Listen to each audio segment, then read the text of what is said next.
Belum semua menjawab. Saya ucapkan shalom. Saya mau lihat lambaian tangan Bapak Ibu jemaat Tuhan. Haleluya. Pagi ini kita bersuka cita kembali kita berkumpul di rumah Tuhan. Kita akan persiapkan hati dan hidup kita. Kita akan memuji Tuhan, menyembah Tuhan. Sebelum kita masuk lebih jauh dalam hadirat Tuhan, saya undang jemaat Tuhan untuk bangkit berdiri. Kita berdoa. Haleluya Yesus. Bapa kami dalam kerajaan surga, terima kasih Tuhan. Kami bersyukur pagi hari ini kami boleh bangun dengan tubuh yang sehat. Kami boleh menikmati udara pagi Tuhan. Kami percaya itu adalah karena kebaikan-Mu Tuhan, bukan karena kekuatan kami Tuhan. Kalau pagi hari ini kami boleh berkumpul di tempat ini, di rumah-Mu Tuhan, kami percaya Tuhan itu karena penyertaan sepanjang minggu ini untuk kami Tuhan. Saat ini izinkan kami Tuhan jemaat-Mu, Gereja Kristus Sejati, berkumpul bersatu hati, menaikkan ucapan syukur kami karena pertolongan-Mu setiap hari, setiap detik begitu ajaib dalam hidup kami Tuhan. Sertai ibadah kami Tuhan, dari awal, pertengahan hingga pada akhirnya. Engkau berkati kami semua, puji-pujian yang sebentar akan dinaikkan Tuhan. Kami percaya Tuhan, itu akan menyenangkan hati-Mu. Dan sebentar firman yang akan disampaikan oleh hamba-Mu Tuhan, kami percaya itu adalah suara hati-Mu untuk kami jemaat-Mu di tempat ini. Ajar kami untuk duduk diam Tuhan, mendengarkan firman-Mu dan melakukannya dalam hidup kami. Terima kasih Tuhan, kami siap untuk memuji dan menyembah Engkau hanya di dalam satu nama, Tuhan Yesus Kristus. Puji Tuhan, semua kita jemaat Tuhan yang percaya katakan amin. Silakan duduk jemaat Tuhan. Haleluya. Sebelum kita masuk lebih jauh dalam hadirat Tuhan, sejenak mari kita ambil saat teduh. Kita ingat-ingat lagi kebaikan Tuhan sepanjang minggu yang sudah berjalan. Kita masih ada sebagaimana kita ada. Kami percaya Tuhan, semua karena kebaikan. Untuk itu layaklah Tuhan, pagi hari ini kami memuji dan menaikkan ucapan syukur kami. Mari jemaat Tuhan, kau ambil saat teduh sejenak di hadapan Tuhan. Mari naikkan ucapan syukur. Terima kasih Tuhan.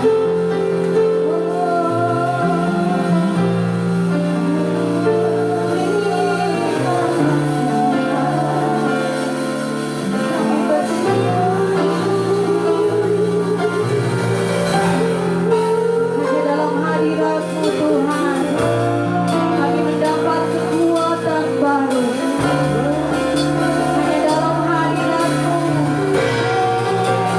mendapatkan ketenangan.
kami. Saat kami lemah, disitulah tangan-Mu bekerja untuk kami Tuhan. Ajar kami jemaat di tempat ini Tuhan, untuk hidup selalu menyenangkan-Mu, terus menyenangkan-Mu dalam sisa hidup kami Tuhan.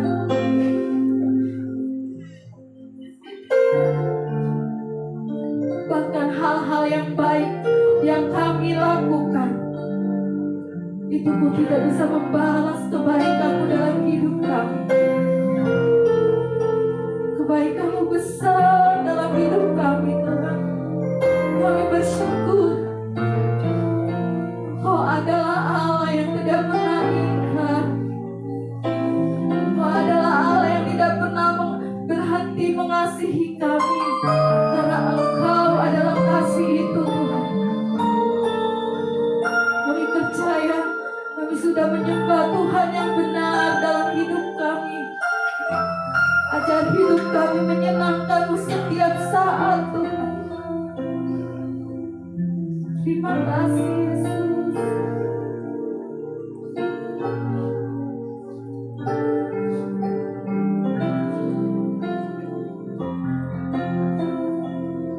Haleluya.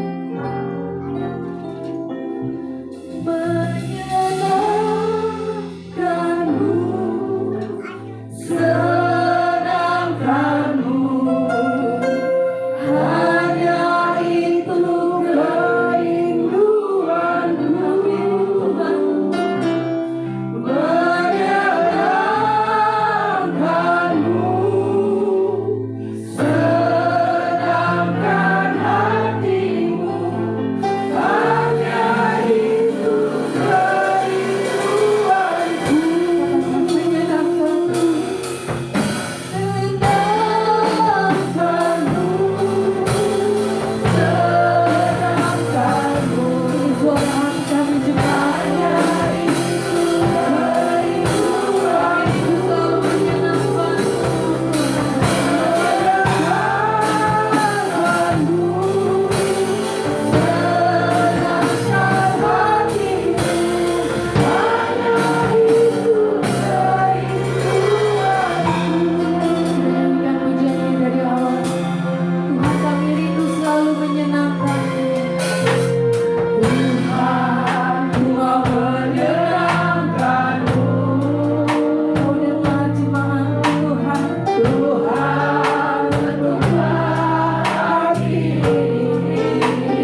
menyenangkan-Mu Tuhan.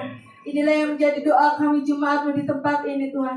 Ajar kami Roh Kudus untuk hidup selalu menyenangkan-Mu. Karena tanpa tuntunan-Mu Tuhan, tidak mungkin mustahil kami lakukan Tuhan. Terima kasih Tuhan. Kami rindu menyembah Engkau, memuji Engkau lebih lagi. Jemaat Tuhan semua yang percaya katakan amin. Kita menyanyikan Tuhan kita. Haleluya. Silakan dulu jemaat Tuhan.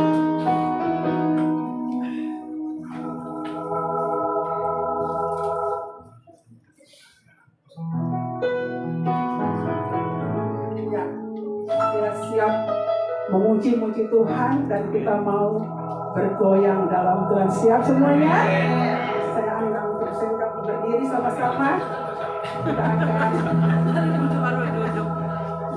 pasti Tuhan kasih kekuatan ya. Kalau yang nggak kuat nggak apa-apa sih masih duduk ya. Tapi saya percaya di tempat ini Tuhan kasih kekuatan bagi kita ya. Kita semua pasti punya masalah. Amin.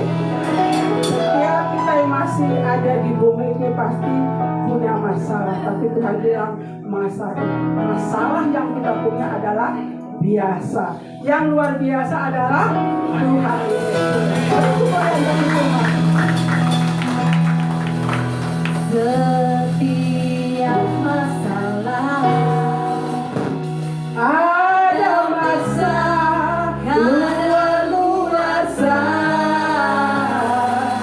Masalah itu biasa. Tuhan yang luar biasa.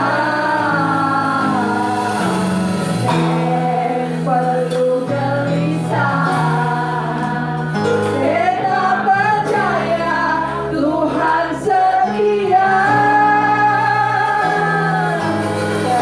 Tersenyumlah, bertawalah, bergembira, puji Tuhan.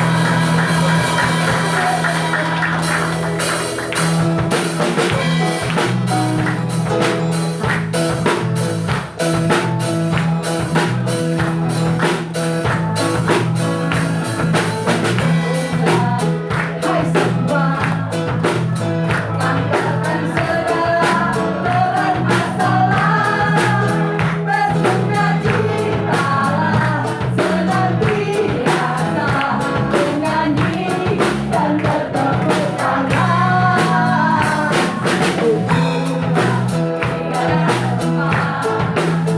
Takkan bergoyang, ikut irama, putarkan diri, putarkan kanan, hati senang di dalam Tuhan.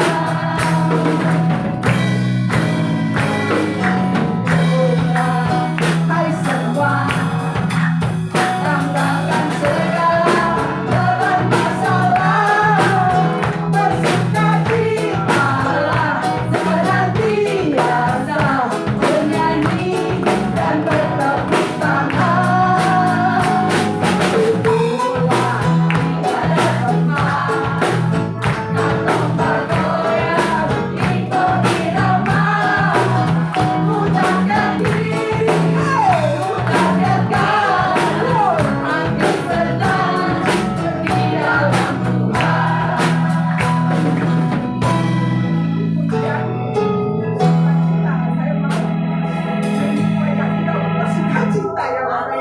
Saya masih melihat tadi ada wajahnya masih ditekuk, nggak ada sukacitanya gitu ya.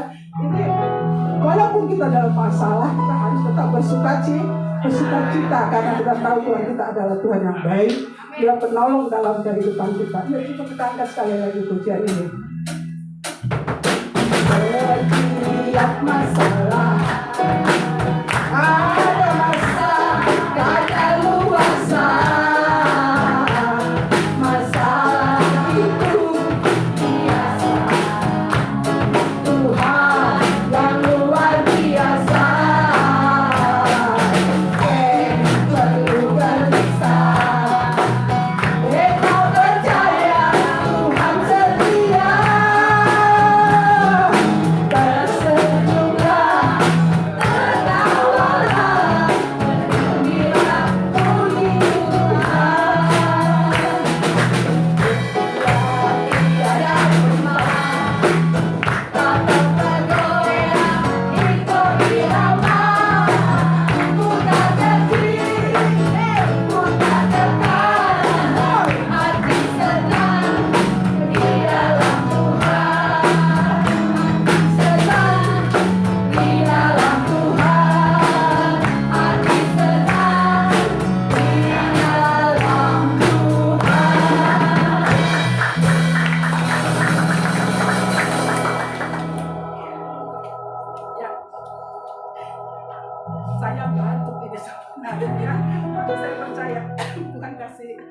kemampuan bagi saya.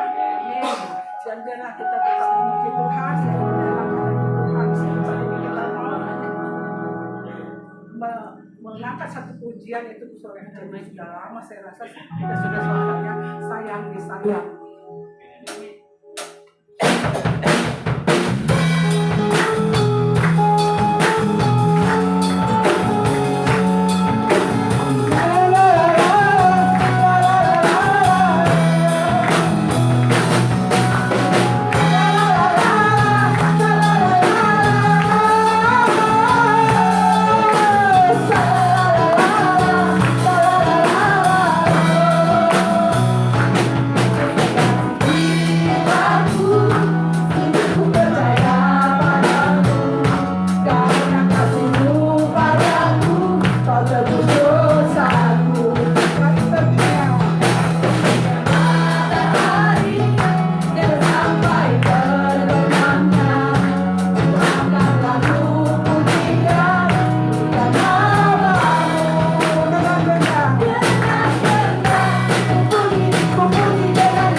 Bapak terima kasih Tuhan, Bapak kami yang baik, Bapak kami yang perkasa, Bapak itu peduli atas kehidupan kami. Kami bersyukur Tuhan masuk dalam hadirat-Mu saat ini. Kami boleh menikmati-Mu dan kami boleh merasakan kasih-Mu. Bahkan setiap pujian penyembahan yang sudah kami naikkan Tuhan, biarlah itu berkenan bagi-Mu dan menyenangkan hati-Mu. Terima kasih Bapa. Engkau luar biasa bagi kami Tuhan. Biarlah kami semakin cinta akan Engkau, semakin mengasihi Engkau Tuhan. Saat ini kau mau duduk diam mendengarkan firman-Mu, berbicaralah kepada kami ya Tuhan, lewat hamba-Mu. Pakai hamba-Mu, Kau urapi hamba-Mu. Biarlah apa yang Dia sampaikan Tuhan kali ini itu merupakan kebutuhan dari jemaat-Mu di tempat ini. Itu sebagai jawaban bagi kami semua ya Tuhan. Kami percaya Tuhan, Engkau Allah yang turut bekerja dalam segala sesuatunya untuk mendatangkan kebaikan dalam kehidupan kami. Oleh sebab itu urapi kami semua Tuhan, baik hamba-Mu yang menyampaikan maupun kami semua jemaat yang mendengarkan firman-Mu, semuanya kami boleh diberkati Tuhan. Mari Allah Roh Kudus, Kau tutup fokus kami semuanya, biarlah Engkau yang senantiasa membuka hati dan pikiran kami untuk kami taat mendengarnya dan penuh perhatian kepada kebenaran firman-Mu, karena firman itulah yang kami butuhkan dalam hidup ini ya Bapa. Terima kasih ya Tuhan, dalam nama Yesus kami mau mendengarkan firman. Kita angkat satu pujian seperti rusak.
Terima kasih Bapak.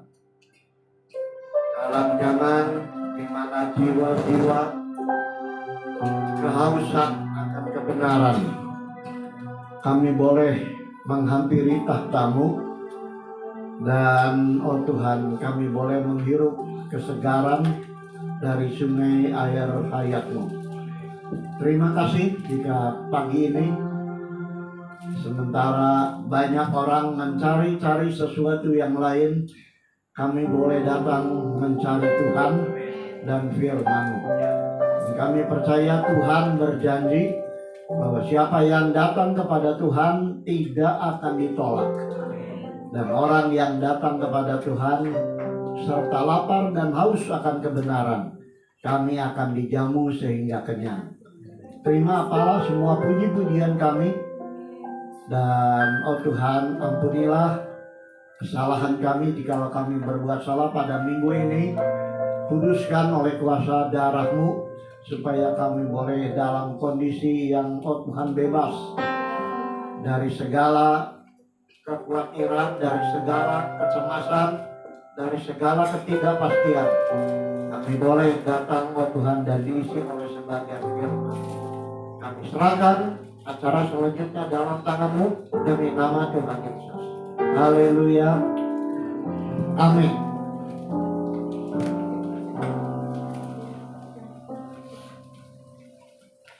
Pertama saya ucapkan selamat pagi saudara-saudara. Selamat pagi saudara-saudara. Selamat pagi.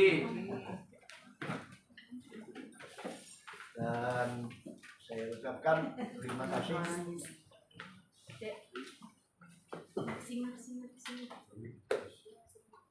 Terima kasih untuk kesempatan Pak Denny. Ini untuk kedua kalinya tahun ini. Pak Denny sendiri belum sempat saya.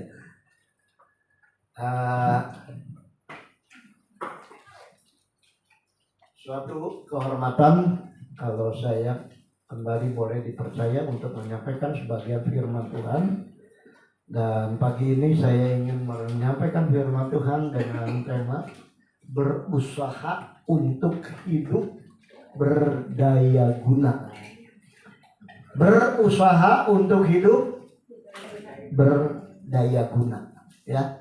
Hidup itu bukan dihitung lamanya, tapi dihitungkan berapa daya guna kita selama kita hidup di dalam dunia ini. Kalau dilihat Tuhan Yesus itu tidak panjang umur selagi dia jadi manusia. Tidak sampai 40 tahun kan, tetapi dia sangat berdaya guna. Sehingga pengaruhnya dan kuasanya tidak berakhir sepanjang lebih dari 2000 tahun ini. Itu sebabnya mari kita akan lihat apa yang harus kita ketahui tentang masalah ini. Kita akan lihat dari 1 Korintus pasal 10 ayat 23 dan 24. 1 Korintus pasal yang ke-10 ayat 23 dan 24. Ayat ini kelihatannya biasa, tetapi perlu dicermati dalam konteks seluruh 1 Korintus pasal 10 ini, ya. Yang bisa baca, mari kita baca bersama-sama saudara-saudara. Ya, yang bacanya pintar jangan terlalu cepat, yang kurang pintar jangan terlalu lambat, ya.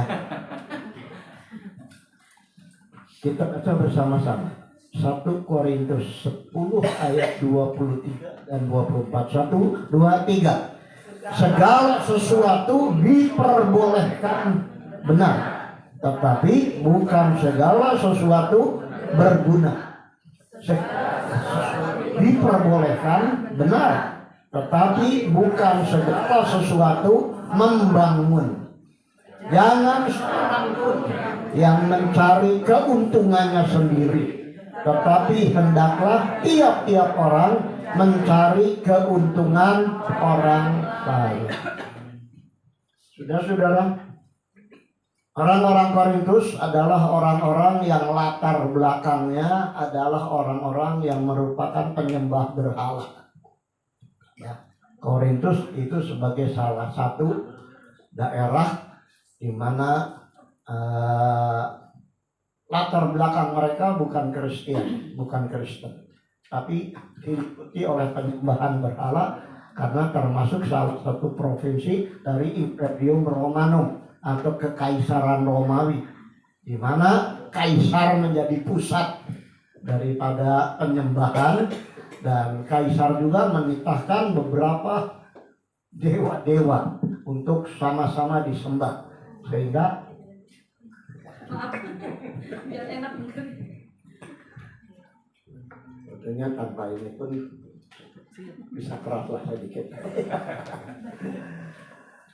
Ya, sehingga kita melihat, saudaraku, bagaimana mereka itu ketika mereka menjadi Kristen, seolah-olah mereka bebas dari segala kungkungan penyembahan itu, karena mereka tahu yang perlu disembah itu hanya satu, yaitu Allah pencipta langit dan bumi.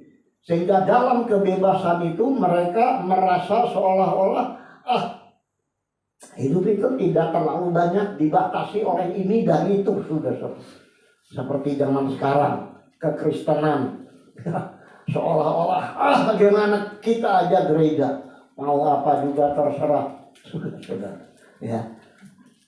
Tetapi kita melihat, saudara-saudara, bagaimana kekristenan itu jangan dianggap sebagai sesuatu hal yang bebas tanpa aturan. Ya. Karena Allah kita adalah Allah damai sejahtera, bukan Allah kekusutan. Sehingga Allah damai sejahtera itu juga Allah yang punya aturan. Ya. Nah, orang Korintus kita melihat ada dalam suasana euforia, kebebasan, sehingga mereka mengatakan segala sesuatu boleh, segala sesuatu bisa dilakukan, kita bebas. Kata Paulus, memang ya, segala sesuatu boleh, ya, tetapi tidak segala sesuatu itu berguna. Segala sesuatu diperbolehkan, benar, tapi bukan segala sesuatu membangun. Maka dikatakan jangan seorang pun yang mencari keuntungannya sendiri, tetapi hendaklah tiap-tiap orang mencari keuntungan orang lain. Sehingga kita melihat di sini Paulus memberikan arahan buat satu hidup berguna bagi orang lain, hidup berdaya guna untuk kepentingan orang lain. Nah, saudaraku, kalau kita melihat begini, bahwa kita lihat hidup itu suatu perjuangan. Perjuangan yang harusnya menghasilkan sesuatu yang bernilai. Seperti kalau kita lihat dari antara banyak manusia, ada beberapa nama yang kita anggap nama itu memberikan arti di dalam dunia ini. Seperti umpamanya Louis Pasteur. Di Bandung ada Jalan Pasteur. Ya, itu nama Pasteur dikenal karena apa? Karena menghasilkan sesuatu, ya, di dalam ilmu kedokteran, sehingga namanya diabadikan.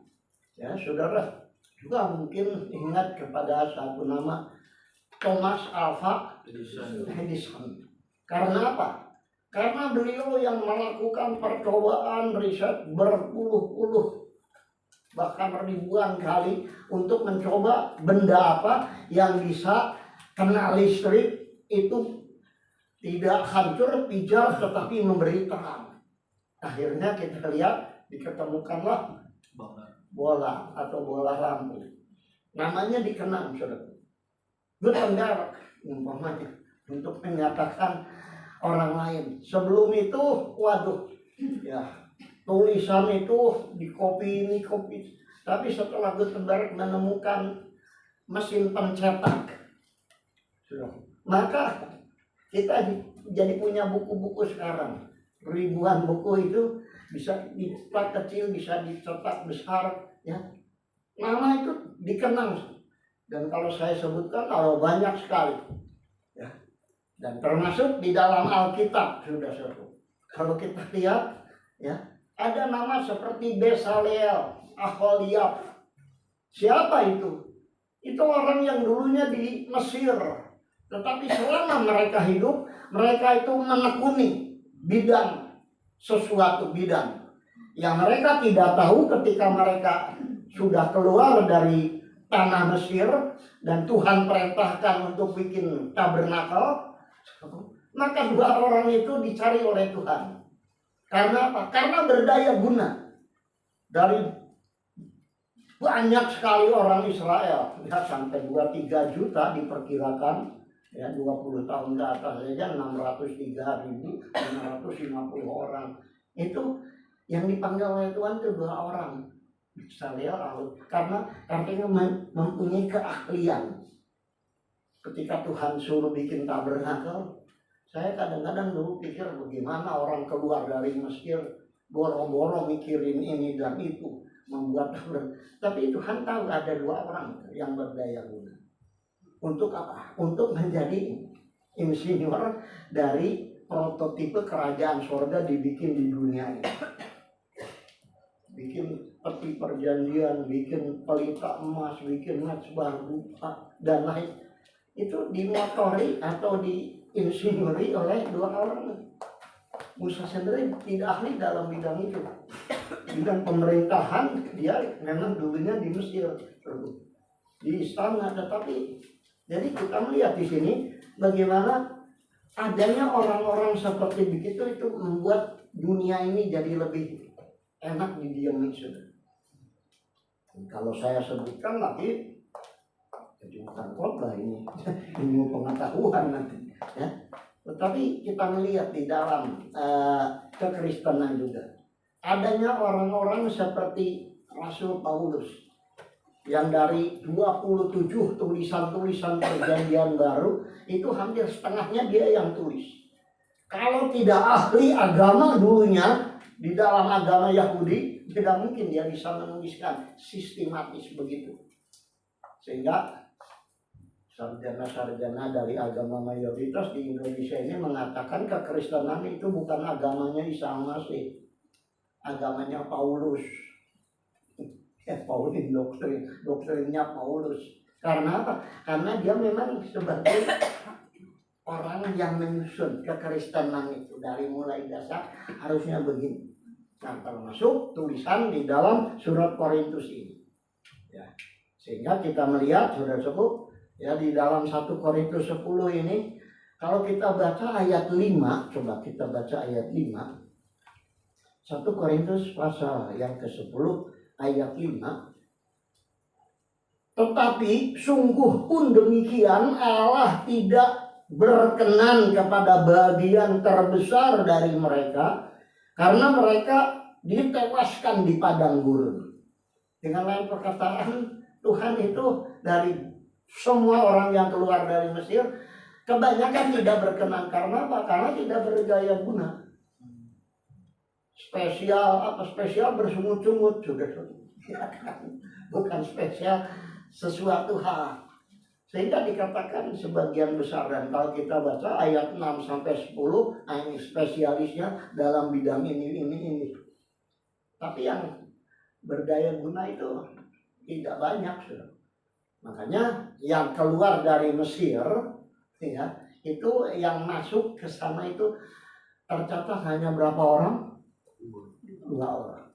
Yusuf dan yang lain itu lahir di padang pasir selama 40 tahun.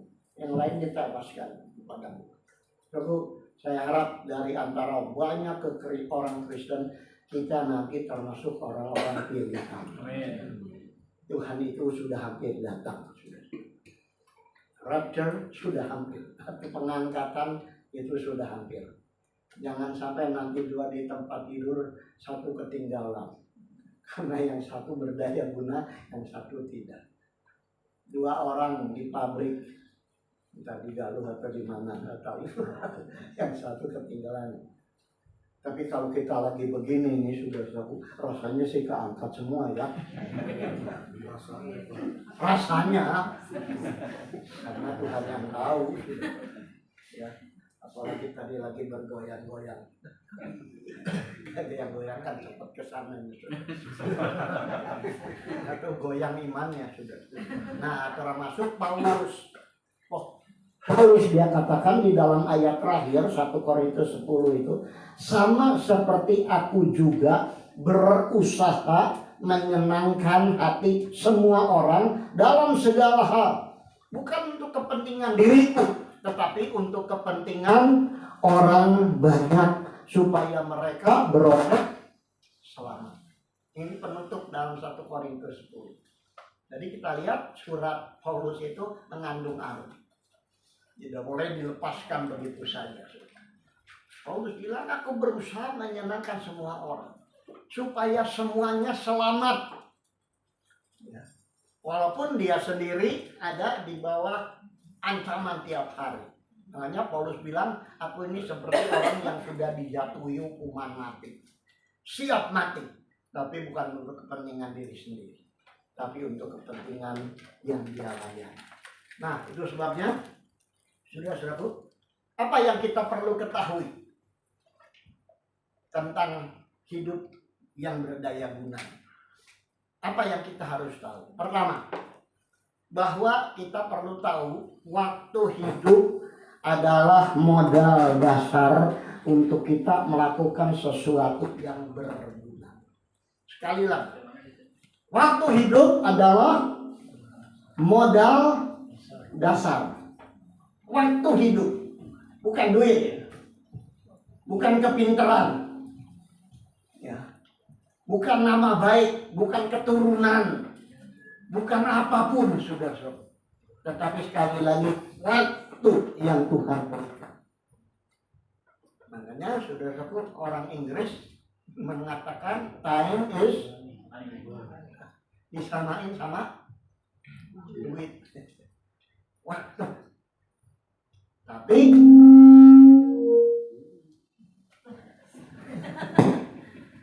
belum tentu duit itu sesuatu yang bisa bawa hidup. Orang kalau sudah waktunya, ya, duit berapapun.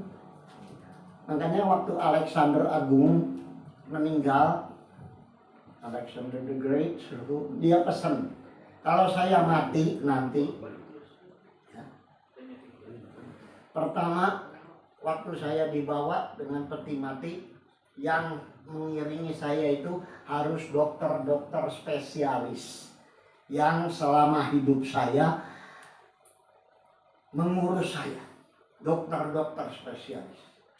Jangan keluarga inti dan lain sebagainya, tapi dokter.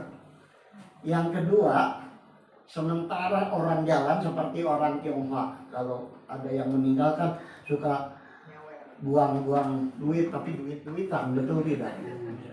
Dimana kertas ditempel sama yang perak itu ya. Tapi kalau Alexander bilang, kalau saya meninggal nanti di depan, ya, tapi saya itu orang-orang harus nyawer duit. Duit saya, bukan duit orang lain. Duit saya keluarin. Yang ketiga, tangan saya dua-duanya harus dikeluarin dari peti mati. Tangannya aja. Kejepit sudah. Tapi pasti dikasih lubang lah supaya tangannya ngamplek begitu. Apa artinya, saudara? Ini mengisyaratkan bahwa kematian manusia itu walaupun telah diobati dengan banyak spesialis sekalipun, kalau udah mau mati mah mati aja. Ya kan? Yang kedua, berapapun banyaknya duit yang dikumpulkan, kalau udah mati mah orang yang nikmati. Ya sudah satu.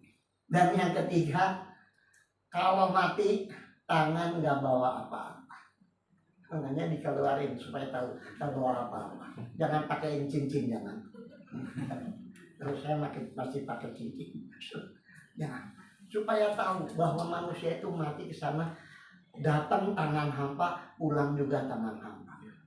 Saudaraku, itu sebabnya mari kita di dalam hidup menjadi orang yang menggunakan waktu hidup ini dengan sebaik-baiknya.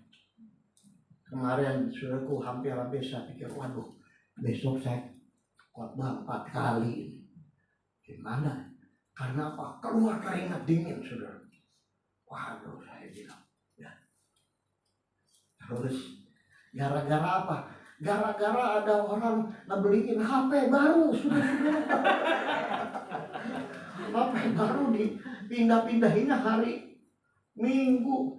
Jadi kan orang ganti HP itu kayak ganti apa ya? Oh yang kan, biasa pakai yang jadul, sekarang Yaim. Puyeng saudaraku, nah, namanya setahun lagi 80, mana nggak puyeng, sudah seru. Aduh saya, akhirnya saya telepon ke Cemara, sebab nanti sore di Cemara. Pak, siap-siap aja ya Pak ya, ini udah keluar keringat dingin. Baik Pak. Terus saya juga minta tadi pagi Pak Hasan ya GBI mana ya? Ya di sini nanti yang Pak Hasan layani kebaktian pertama. Saya 4 kali besok jadi supaya saya tenang. Tapi rupanya karena Tuhan itu baik, dari keringat dingin jadi keringat hangat saja. Maka lagi sehat lagi tadi sudah sehat juga. Ya, itu sebabnya sekali lagi datang berkat sekalipun bisa bikin keringat dingin saudara-saudara.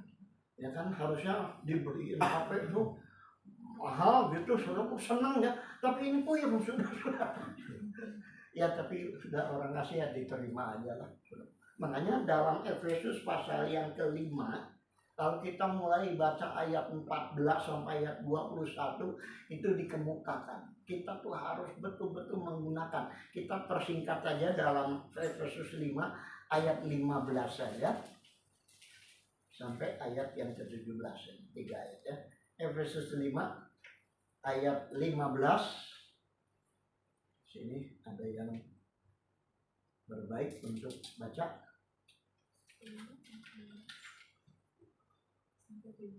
Ini siapa ibu siapa? Kristin. Sudah ibu atau masih sus? Ibu sus. Silakan. Efesus 5 ayat 15 mulai sampai 17. Karena itu perhatikanlah dengan seksama bagaimana kamu hidup. Janganlah seperti orang lupa, tetapi seperti orang arif. Dan pergunakanlah waktu yang ada, karena hari-hari ini adalah jahat. Sebab itu janganlah kamu bodoh, tetapi usahakanlah supaya kamu mengerti kehendak Allah. Tadi di sini keras suaranya ya, begitu turun ada jadi pelan. Karena itu perhatikanlah dengan seksama bagaimana kamu hidup. Janganlah seperti orang bebal itu. Saya diajar dulu kata Uyang. Saya bisa. Ya. Jangan orang yang tidak bisa diajar, tetapi seperti orang arif. Pergunakanlah waktu yang ada, karena hari-hari ini adalah hari-hari ini. Ya. Sebab itu janganlah kamu bodoh, tetapi usahakanlah supaya kamu mengerti kehendak Tuhan. Jadi ini saudara, jangan bodoh, tapi dengan ayat perkataan saudaraku, waktu ini sungguh-sungguh berharga. Berapapun modal yang kita dapat, kalau nggak digunakan habis, betul tidak? Begitu juga, walaupun kita dikasih waktu, saya tidak tahu berapa lama akan dikasih waktu hidup ini. Tapi selagi Tuhan masih memberikan hidup satu hari harus digunakan baik-baik. Sebab apa saudara? Ya. Waktu itu harus dijadikan hidup berdaya guna. Supaya sudah sepuh hidup kita sekali lagi bermanfaat bagi orang lain. Makanya bersyukur kita punya yang memimpin di sini ya Bu ya, walaupun batuk-batuk ada yang main musik. Saya kalau udah lihat musik ini tangan udah gatal saudara, karena udah biasa. Hampir 60 tahun di ladang Tuhan itu, ke tangan itu harus goyang-goyang. Makanya di gereja sendiri ya, Pak Kelian, saya itu pakai kecerek ya, supaya tangan itu goyang, saudara-saudara. Ya. Saya dulu pemain keyboard, pemain gitar. Makanya nggak ada tadi melodi sama ritme. Wah, saya pikir tadi harusnya saya udah biasa main, sudah seru. Jadi ini yang pertama ya. Waktu hidup adalah modal dasar. Kita harus gunakan. Yang kedua, egoisme itu adalah awal dari kegagalan manusia. Apa egoisme itu? Kepentingan sendiri. Hidup untuk Diri sendiri. kepentingan diri sendiri. Tapi altruisme itu hidup untuk kepentingan orang lain. Jadi egoisme itu lawannya altruisme. Itu awal dari keberhasilan manusia. Sebabnya kita melihat seperti Tuhan Yesus, ya, Paulus, orang-orang yang punya nama di dalam sejarah manusia, di dalam sejarah pendidikan, dalam sejarah musik dan lain sebagainya. Semua orang-orang yang punya hidup, bukan asal hidup, ya, semua boleh, tapi tidak berguna, tidak mendatangkan manfaat. Kalau kita lihat satu contoh, coba kita lihat ya, dalam Kejadian 11 ayat yang keempat. Kejadian 11 ayat yang keempat. Kan Kristen baca lagi. Kejadian 11 ayat yang 4. Juga kata mereka, marilah kita dirikan bagi kita sebuah kota dengan sebuah menara yang puncaknya sampai ke langit. Dan marilah kita cari nama supaya kita jangan terserak ke seluruh bumi. Kita baca bersama coba ya. 2, 3. Juga kata mereka, marilah kita dirikan bagi kita sebuah kota dengan sebuah menara yang puncaknya sampai ke langit. Dan marilah kita cari supaya kita jangan ke seluruh bumi. Jadi mereka punya kegiatan. Apa tidak boleh? Boleh. Tapi dikatakan cari nama untuk cari nama bagi kita sendiri. Marilah kita dirikan bagi kita sebuah kota dengan puncak, dengan sebuah menara puncak sama. Marilah kita cari nama supaya ini egois. Memang suatu karya yang luar biasa, tapi kemuliaan bagi beda dengan pada waktu Tuhan panggil, sudah disebut Abraham. Bang, waktu itu namanya masih Abram. Di dalam dikit aja Kejadian 12, sekarang Kejadian 11, satu pasal aja kita beranjak. Kejadian 12 ayat yang kedua, coba. Kejadian 12 ayat kedua. Kita akan baca bersama ya, ayat ini. 2, 3.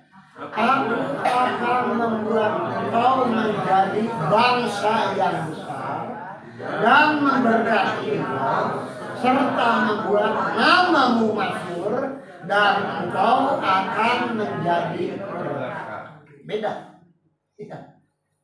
Dapat nama, dapat. Tapi kita melihat Tuhan yang memanggil. Keluar. Waduh, sudah punya sesuatu, sudah terkenal di tempatnya Ur dan daerah Kasdim. Sekarang disuruh nurut berdasarkan perintah Tuhan. Abram ini. Tuhan bilang, aku akan membuat engkau menjadi bangsa yang tadi orang di Babel itu cari nama. Sekarang Tuhan yang buat jadi bangsa, memberkati engkau. Namamu juga akan masyhur. dan akan menjadi berkat. Berarti akan jadi berkat bagi orang lain. Walaupun dirinya sendiri diberkati. Karena Ibrani 7 ayat 7 mengatakan tidak mungkin orang yang kurang akan memberkati orang yang lebih. Hanya orang yang lebih bisa memberkati orang yang kurang. Begitu juga dengan Abraham. Ketika Abraham dijanjikan akan menjadi berkat, namanya dia akan memberkati. Itu sebabnya Tuhan ingin kita menjadi orang, sekali lagi, jangan egois. Sesuatu yang besar itu dimulai dengan hal yang kecil.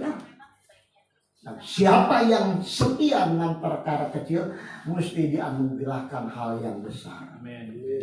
Nah, itu saya tidak pusing, suatu diundang ke gereja yang mau berapa banyak atau sedikit. Karena apa? Satu jiwa itu di matanya Tuhan itu berharga sekali. Apalagi segini. Saya tanya kepada satu bapak, ya, anaknya mau dijadiin tumbal, mau bikin mall di Galuh itu, ya saudaraku, anaknya mau diminta untuk dijadiin tumbal. Kira-kira dijual berapa? Karena anaknya harus dipotong kepalanya. Enggak dikasih di berapa juga, saudaraku. Berarti kalau kita punya anak itu harganya tuh luar biasa, betul tidak, saudara? Ibu punya anak, Bu? Berapa, Bu? 4. Yang paling kecil umur berapa? 32. Hah? 32. Punya anak nggak? Cucu? Punya, Pak. Cucunya dijual nggak? Kenapa, Pak? Mau dijadiin tumbal. Dibeli tapi, Bu. 30 miliar. Jadi berarti anak ibu tuh kaya ya, 50 miliar loh ya. Jadi berarti kalau kita punya cucu tuh kaya kita ya. Tapi orang tidak pikir, makanya jangan galak-galak sama cucu. Cucu kita tuh mana? Anak kita juga. Jadi kalau kita dianugerahkan sesuatu oleh Tuhan, sebab Tuhan itu bilang selembar rambut pun tidak akan jatuh ke tanah tanpa izin. Berapa harganya rambut itu? Tuhan perhatikan, apalagi selembar badan ini. Makanya kita menjadi orang percaya harus jangan terlalu minder, jangan terlalu super, ngelosol lebih dari orang lain. Sama, kita di hadapan Tuhan harganya bersama. Kita tuh berharga di mata Tuhan. Sebab itu dulu saya agak minder karena apa, dari 16 bersaudara saya paling kecil. Dan menurut penglihatan saya dibanding kakak-kakak saya paling tidak cakap. Paling tidak cakap. Cakapnya sedikit, enggaknya banyak. Tapi kok saya dipilih dulu dari 16 bersaudara itu untuk menjadi hamba Tuhan. Ternyata Tuhan bukan pilih yang gede-gede, yang tinggi-tinggi, yang cakap-cakap. Tuhan pilih yang paling. Supaya apa? Ya supaya nama Tuhan dipermuliakan, bukan karena kuat dan gagah, tapi semua karena kemurahan Tuhan. Amin. Ya saya lihat ini udah agak sempit ya Pak ya. Di sebelah masih kosong ya. Pak masih kosong. Harus dikasih informasi kan ya. Itu bentuknya berarti sudah. Tahu dong. Saya dulu juga begitu, kayaknya. Saya hanya tumpangi tangan aja di sebelah Tuhan dalam nama Tuhan Yesus. Bukan karena tangan saya, tapi jadilah kehendak. Amin. Tadinya mau dikontrakin, kita bilang nggak mau kontrak. Kamu kalau mau dijual, kalau enggak ya kita doa berapa lama. Sambil tiap ibadah begini tumpangi tangan dalam nama Tuhan. Jebol juga sudah. Amin. Ini juga nanti ya. Hah? Ya, jangan hanya doain.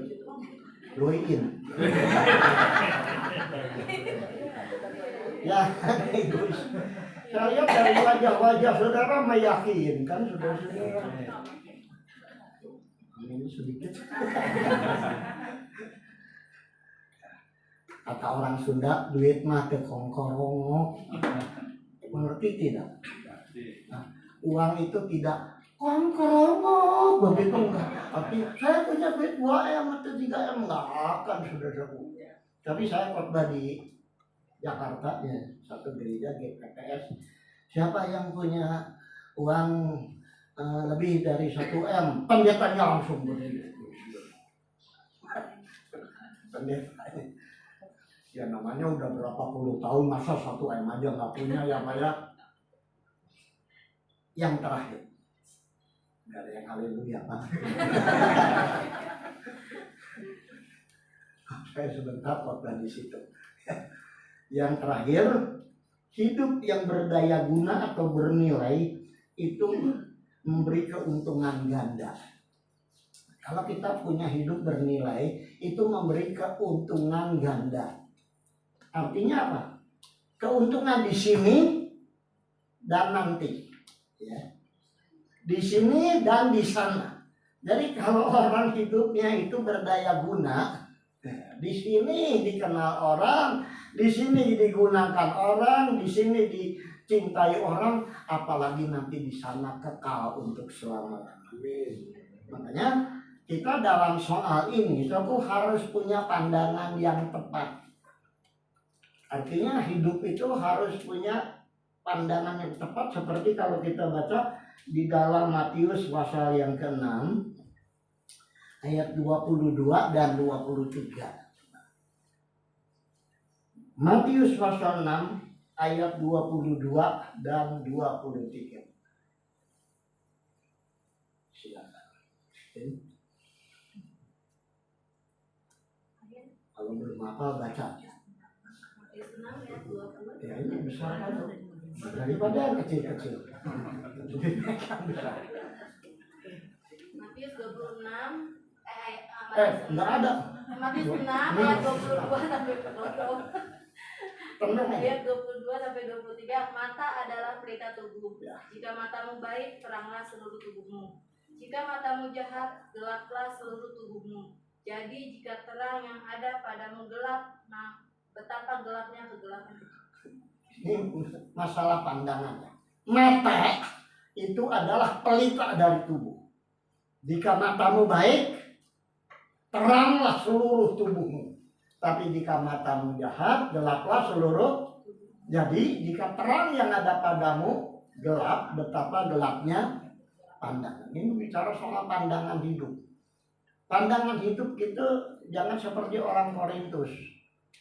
Bebas, aku ingin bebas. Ya bebas. Tapi Paulus bilang nggak semua berguna, nggak semua membangun. Punyailah pandangan yang tepat terhadap kekristenan. Paulus minta, yaitu berusaha hidup untuk berdaya guna, supaya apa yang kita lakukan, kita produksi dalam hidup ini mempunyai nilai yang dikenang dan berguna baik untuk di sini maupun untuk di sana, dan menghasilkan daya guna buat di sini apalagi di sana kekal. Tapi kita harus punya pandangan yang tepat, ya. Bagaimana hidup ini?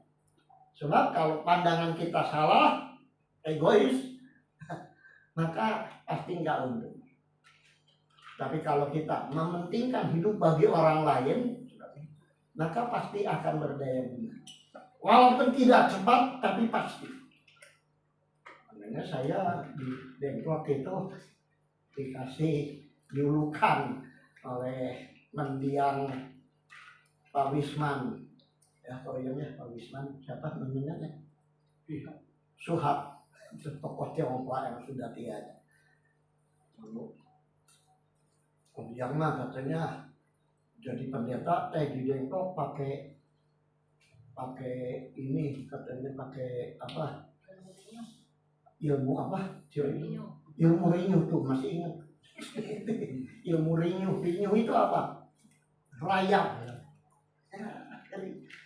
Ya, tapi tahu-tahu satu malam itu bisa numpuk karena ngumpulin banyak. Ya. Artinya nggak cepat tapi pasti. Dengan lain perkataan, suatu alon-alon asal. Nah, ya, cepat-cepat kalau ambruk buat apa, saudara? Itu sebabnya kita sekali lagi perlu kumpulkan hal yang baik. Kalau kita baca tadi di dalam Matius pasal yang ke-6 tadi, kita baca ayat 19 kan? 19 sampai 21. Tadi kan tentang pandangan. Tapi kalau kita baca dari ayat 19 sampai ayat 21, Matius 6, kita baca bersama saja. 2, 3. Janganlah kamu mengumpulkan harta di bumi nengat dan karat merusakkan, dan pencuri membongkar serta mencuri. Tetapi kumpulkanlah bagimu harta di sorga. Di sorga nengat dan karat tidak merusakkannya, dan pencuri tidak membongkar serta mencuri. Karena di mana hartamu berada, di situ juga hatimu. Seperti begini kita, ya, kita tidak dapat ini dan itu, bahkan kita keluar sudah. Tetapi ini Alkitab ya, kita sedang mengumpulkan sesuatu, sebab apa yang kita ikat di dunia ini akan terikat. Apa yang kita lepaskan di dunia ini akan terlepas. Jadi dengan perkataan kita tidak rugi ibadah. Tadi sementara saya keluar dari mobil, ada suami istri pakai motor sedang, waduh, kata saya punya teman nih yang mengendarai, anggota kita tuh 2 orang naik motor, kita susul, lalu persis berendeng, kita tanya, mau kemana? Kondangan om. Padahal waktunya ibadah, udah kondangan. Sebab kalau di ibadah nggak dapat apa-apa. Tadi-tadi perjamuan kudus sudah. Ya. Jadi ada orang yang ibadah ditinggalkan hanya untuk syukur kita di sini nggak ada yang kondangan. Pagi om. Hah? Pagi sore bentar kondangan. Oh iya nggak apa saya itu kan. Sore kondangan tapi yang ngundang gereja. Ini ya. Lalu bukan hanya ayat 23 tadi, tapi yang terakhir kita baca ayat 24. Apa yang kita harus lakukan dalam Matius 6 ayat 24? Ini sebagai ayat terakhir. Mari kita akan baca bersama-sama. 1, 2, 3. Tak seorang pun dapat mengabdi kepada dua, karena jika demikian ia akan membenci seorang dan mengasihi yang lain, atau ia akan setia kepada yang seorang dan tidak mengindahkan yang lain. Kamu tidak dapat mengabdi kepada Allah dan mammon. Kiranya Tuhan menolong dan memberkati kita. Saya kembalikan kepada ini.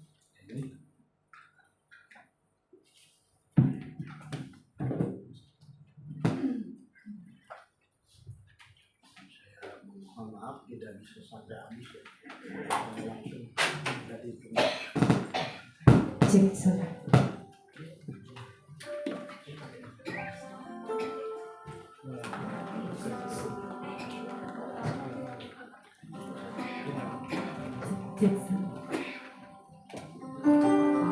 Tuhan, kami atas nama jemaat Gembala mengucapkan banyak terima kasih kepada Om Angga Wiyana sudah menyampaikan firman Tuhan.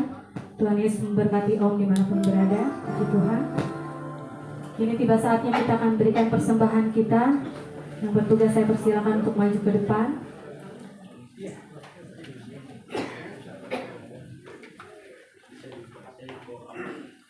Terima kasih Om. Tuhan Yesus memberkati ya. Puji Tuhan.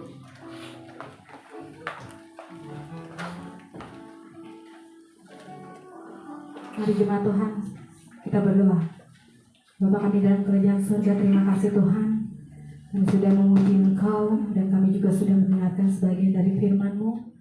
Kini tiba saatnya kami akan memberikan persembahan kami Tuhan. Kiranya dan melayangkan persembahan kami Tuhan. Supaya dapat menjadi berkat untuk pekerjaan di tempat ini. Terima kasih kami siap memberi hanya di dalam nama Tuhan Yesus. Haleluya, puji Tuhan. Amin.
Karena tanggal merah mungkin ada beberapa jemaat yang ada acara keluarga, jadi kita untuk kul kita di Jumat ini libur dulu. Dan untuk minggu depan kita sudah memasuki bulan Mei. Kita sudah memasuki bulan Mei, itu saat yang kita tunggu-tunggu. Kita akan ibadah 2 kali. Diharapkan kita jemaat Tuhan saling mengingatkan satu dengan yang lain bahwa kita ibadah 2 kali di jam 8 dan jam 10 pagi.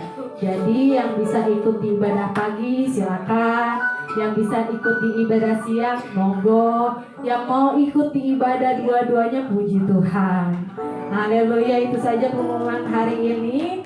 Mungkin nanti akan diumumkan kembali dalam grup biar kita ingat ya, nggak lupa gitu bahwa minggu depan ibadah 2 kali. Puji Tuhan, kita akan menutup ibadah kita. Saya undang jemaat Tuhan untuk bangkit berdiri. Kita angkat pujian.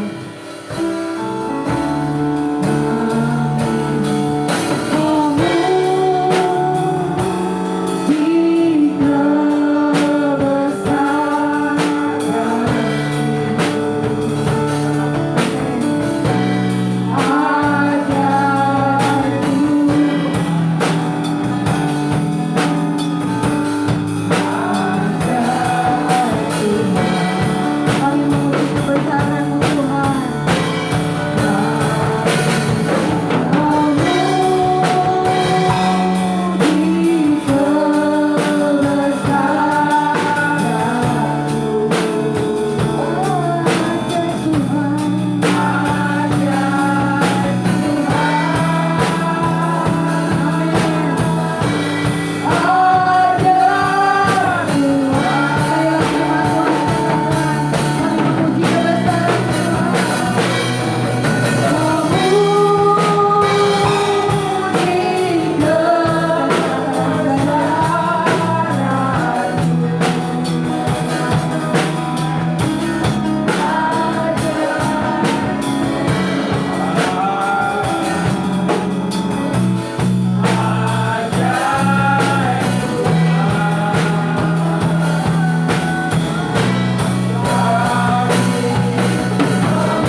hati kita, angkat kedua tangan kita, terimalah dengan imanmu.